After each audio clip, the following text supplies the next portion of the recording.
With all the negative things happening in the world, especially in Africa, from poverty, conflict, authoritarian government in some places, one good deed can go a long way. We are in Uganda, Kampala. We are going to a kickboxing club where young people train to get better, hopefully make a living out of it. I'm very excited. I've got some good things, some present, some boxing gloves, head guards, mouth shield and stuff like that. And I'm hoping that it's going to be a positive thing that I do today to these people, these kids, hopefully grown men as well. And I'm taking you with. Let's go. Born and raised in a war-torn country where most people live under the poverty line, I think without a shadow of doubt that I understand the value of a good deed to a stranger. It could be anything: a piece of bread, a cloth, a pair of shoes, and sometimes just a smile. My name is Zack Mwekassa, Africa heavyweight boxing champion and former kickboxing world champion. I have made it one of my tasks doing one positive thing whenever I can. After taking a flight ticket to Kampala, Uganda, I quickly got involved with the locals, and as a professional sportsman, I wanted to know more about the boxers and the kickboxers in the place. We are going somewhere around Kabalagala, I think. We are going to meet a guy who's a sportsman. I'm not sure whether he's a boxer or a kickboxer. So we're going to visit their club and see how they work. Okay, that's our guy. Yo. What's your name? Anka. Anka. Good to see you, man. Good to see you. I'm Zack. We met Anka, a respected bouncer at a famous disco club in Kampala. To the ghettos. Yeah. Super. Let's see what the ghetto has to offer. Yeah.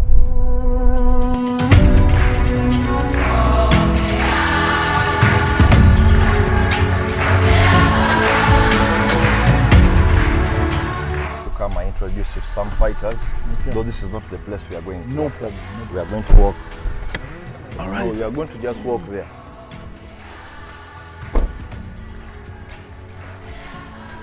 That's great. So this is one of the gyms. How's it going? Nice to meet you, Zack. Hi. He's also a fighter, MMA. MMA. Yeah. You need to have big hopes for bigger stage. USA, Japan, UFC, Bellator. I had, but after the first competition, the sponsor went away. So we had nothing to do. So I had to look for another sport which will keep me going. You can't wait for sponsors. Sponsors never come. Sponsors come when you beat people up. Okay. Sometimes I ate bread with water and sugar. Listening to these guys, what was evident was the complaint of what was not working in Uganda. They complained about lack of support from government, lack of sponsorship. I tried to motivate them as much as I could. If you wait for sponsors, they will never come. They will never come.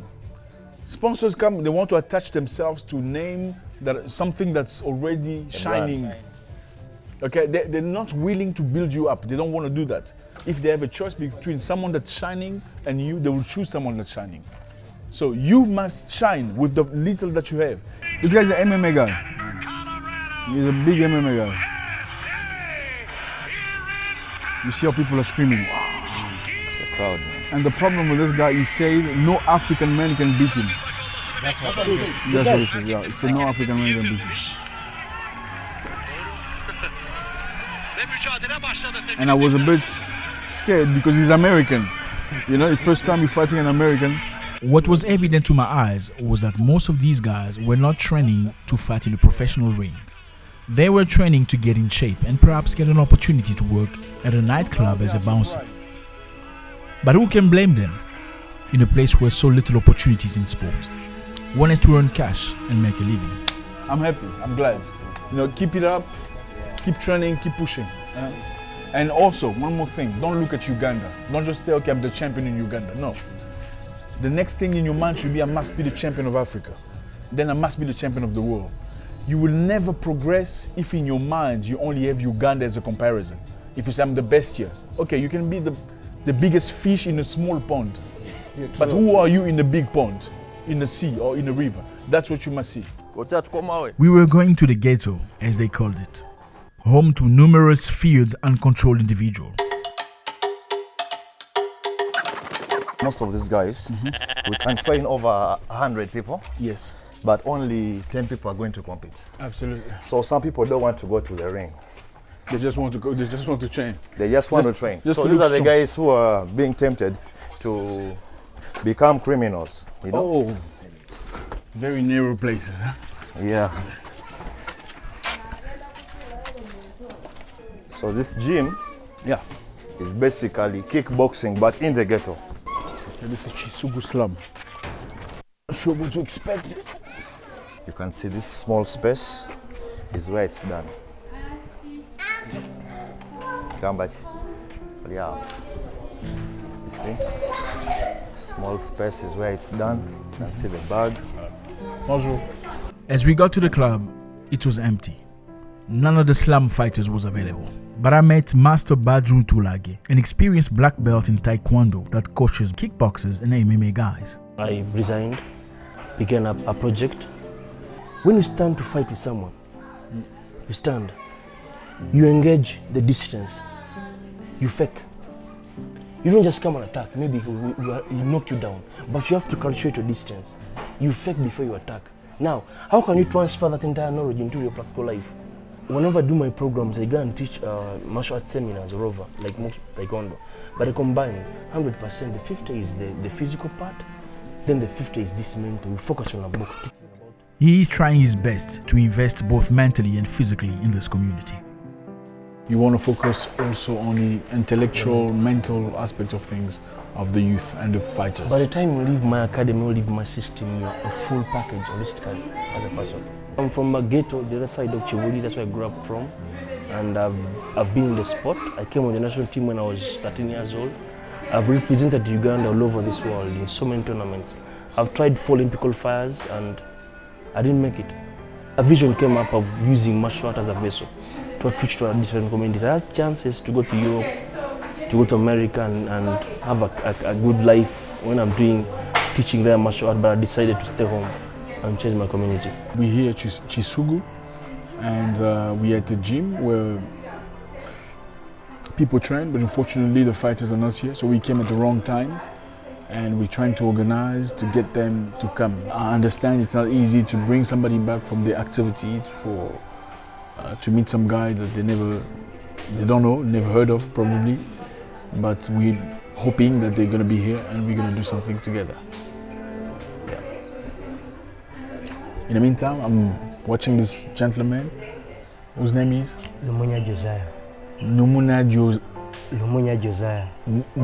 Josiah. Yeah, the K1 material. K1 material. So I'm watching his fight. He looks like a strong, fit man. Lumuna Josiah from Uganda against Hamza Bunabri. This part of your shin is the strongest part of your shin. This young man was to me one of the most ambitious, a local kickboxer with so much drive and desire to learn. I showed him some tricks with so much pleasure while waiting for others to arrive. Boom. Again, throw it here, right here. Boom. Okay. Again. Okay, so now I'm gonna block slowly. So you throw the kick slowly, I'm gonna block slowly. 2 ways. First way, throw. This is what you did. Okay? Again, this is what you did. Now the problem with that is if you block like that, he's gonna kick again. Throw slowly, second time. Hold me here, then throw. Slow, slow, slow. Again. How does it feel? Painful. Okay. The second one is more painful. Why? Because this bone part is a bigger density than this. So here is bigger, thicker than this. So if you block here, you can hurt yourself and you won't get hurt very much. But if you block here, come a bit close. I will kick you 2 ways, slowly. First time, you feel that? Yeah.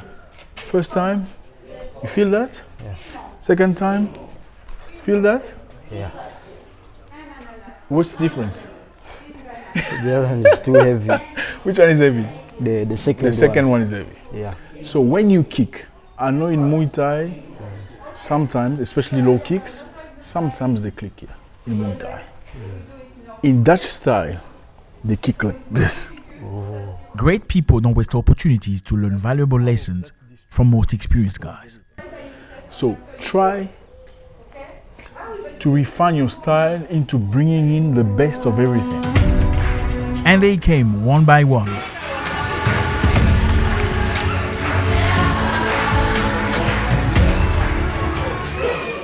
Every martial artist in Africa hopes for an opportunity overseas, in the US, in Europe, perhaps to make good money and help the family and move forward.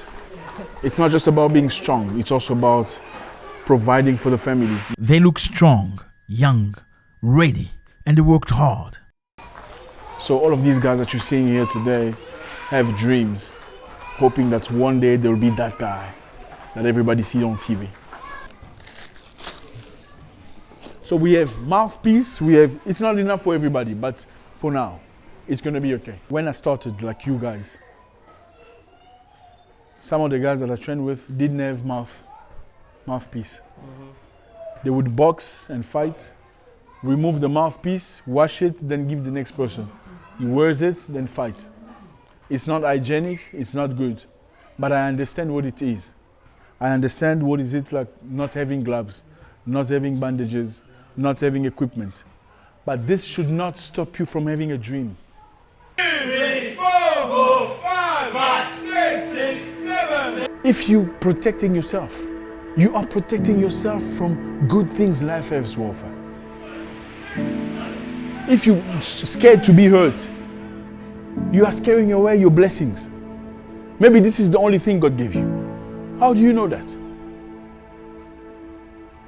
Life can change through sport. I'm telling you. You can be a boss. You can. But it's hard. And you must love that pain. That pain is not pain. That pain is investment. Don't be just a fighter. That guy, he trains in. No. They must know your name. They must know your name. And your family must be happy that you embrace this sport. I trained with Russians in the US. At the time, I was not matured enough. We stayed in a house, very small house, which we stayed with the trainer of Evander Holyfield. Who knows Evander Holyfield? The guy who trained Evander Holyfield to beat Mike Tyson was my trainer for a while. We stayed in the same house. But when we got there, I started complaining. Food is not good enough. Food is too small. That was my complaint. Yes, the food was small. But I was the only one complaining. The Russians were not complaining. You know why I was complaining? Because I knew that I had a home in Africa. Even if it doesn't work here, I can go back to Africa and live. Russians did not have that. Don't give up on yourself. Don't listen to people. That job, it doesn't pay you. That's how small-minded people think. It doesn't have to pay you now. It's going to pay you at the moment. But do not give up. Train every day. Train twice a day, even food, waiting for sponsors. Leave the sponsors alone. Sponsors will follow when you become somebody. When you're still here, they won't come. They'll be difficult. Who is that guy? We don't have too many projects. When you are the project, then you become the project. They come begging you, please, can we just have a little bit on your just our name here. Trust me. Don't see just Uganda. Say, I'm the champion of Uganda. It doesn't mean anything. Be the champion with money. And to become that champion, you must fight in Europe. To become the champion, you must fight in Vegas, in the US. Who has a dream? Who has a dream?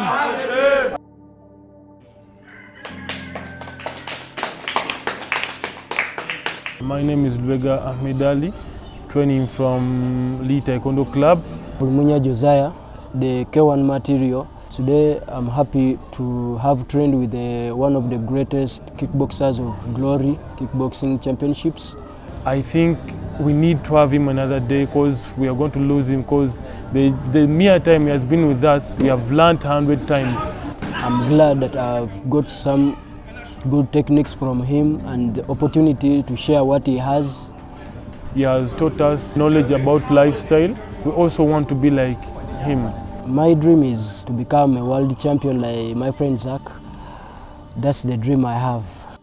Seeing these young men and women working hard toward their individual dreams was for me one of the most inspiring moments in this journey. But it will all depend on the power of will and the resilience he chooses to apply in order to change their life. As for Lumunia Josiah, I know without a shadow of doubt that the future holds wonders.